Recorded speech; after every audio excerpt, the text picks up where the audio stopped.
Today, we are very lucky to be able to get time with Dave Allen, project manager for the iStar GX offering from Nomura Research Institute America, and Larry Zywicki, director for the beta platform Interactive Solutions from Refinitiv.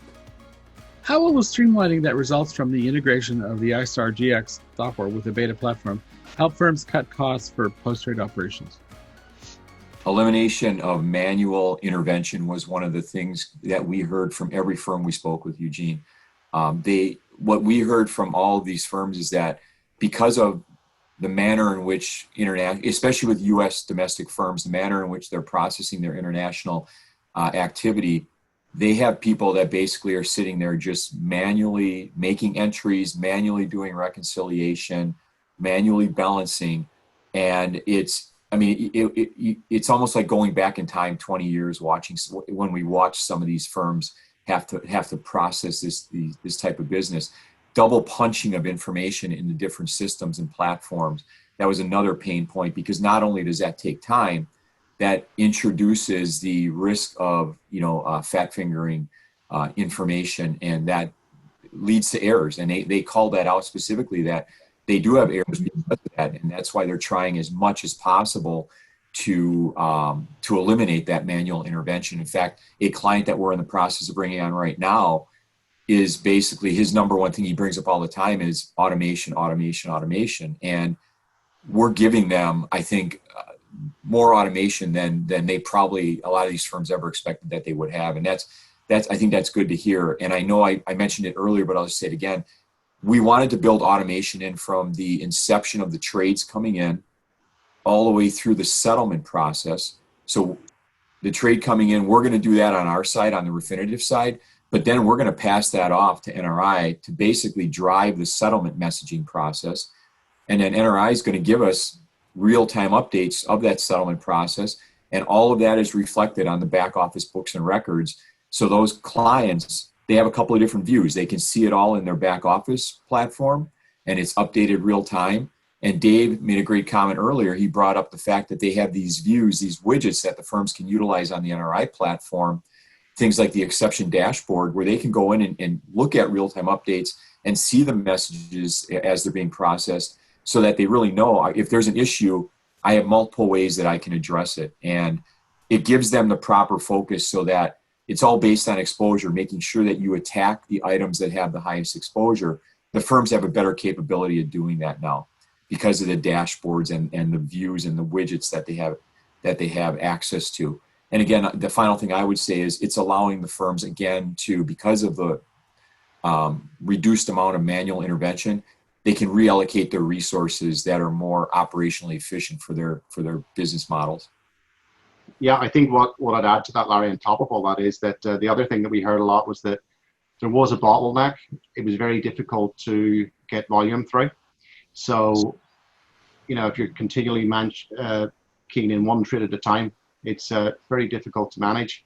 The solution that we came up with, where we shared that initial static data, is all rules-based for selecting SSIs and deciding where that transaction clears and settles. So on day one, when a new client comes on board and they trade a new market, sure, there may be a failure because there's no settlement instruction for that market. But once you go in and set it up, then that STP rate, continues to increase. So I think that's what a lot of people have really liked, that, okay, there's some work to do day one as you make those selections or when you bring on a new client. But as you move forward, then, you can put through more and more volume, and really the effort is pretty minimal in maintaining that, unless there is some sort of an exception with a transaction, which will be highlighted in itself. So I think throughput, the ability to attract new customers, maybe correspondents that do a lot of international business, is something that some of our customers might not have thought they could actually handle. So if someone's got a high international component, that's a difficult customer to bring on board. So I think we've solved the volume issue, and as Larry says, it is transactional, where we actually can see those individual trades on the widget. So we can spot those exceptions as well within that volume very easily. And Dave, if I can just add one thing to what you just said, because you made that last point you made was a great point.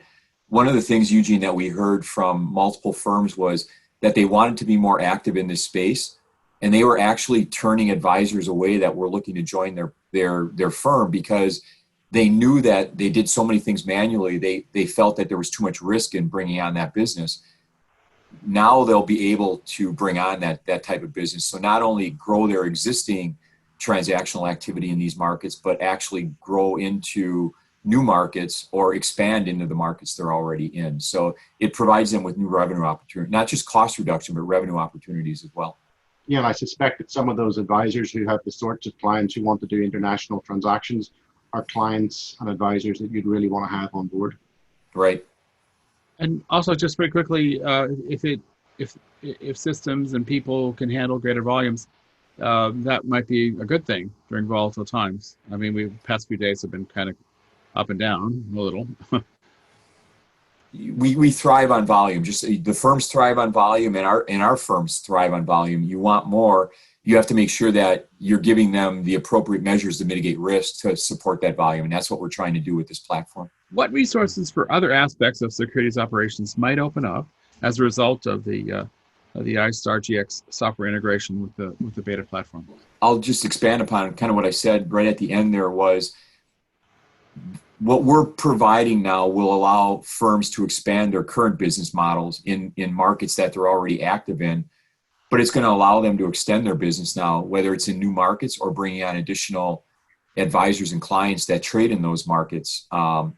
What we're noticing is as the clients, are coming onto this platform, they're becoming more and more sophisticated in what they do. A client that we're working with right now, compared to a previous client, is much more sophisticated, whether it's in the type of assets, this type of securities that they're transacting in, or the markets that they're transacting in. And a more automated platform will allow them to more efficiently be able to do that and give them the comfort level that they can act, in those markets and transact in those markets.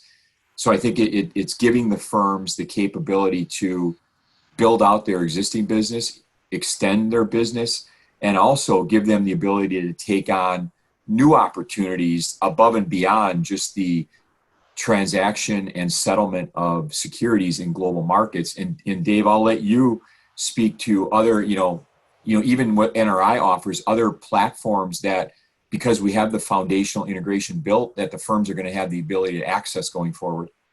Yeah, absolutely. And to your point, Larry, I think when we started this off, we did a pretty simple model for US customers doing international business. And we've had quite an interest from overseas firms who are doing what's effectively local business and using our facilities as well. So I think that's something which, we're looking to roll out.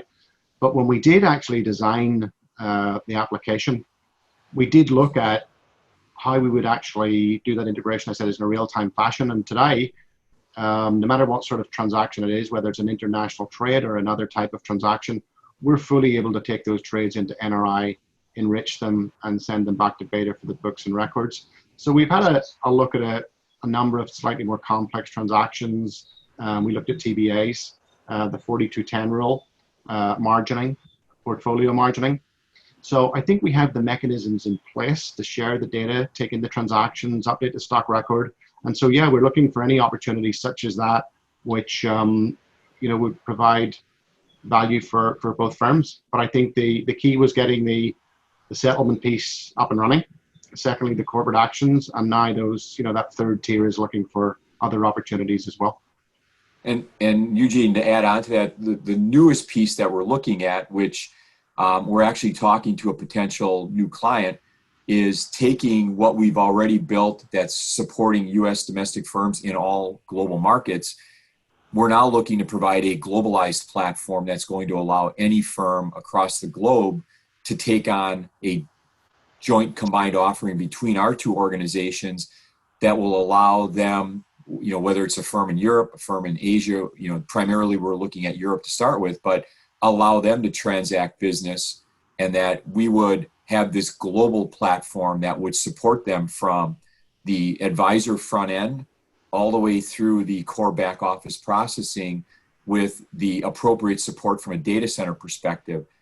So basically taking our foundational piece that we just built and greatly expanding it, not just globally, but with what the breadth and width of the solution will provide. So it'll be much more than middle office, much more than back office. It'll be the entire front office capabilities, along with making those available to US and global clients as well.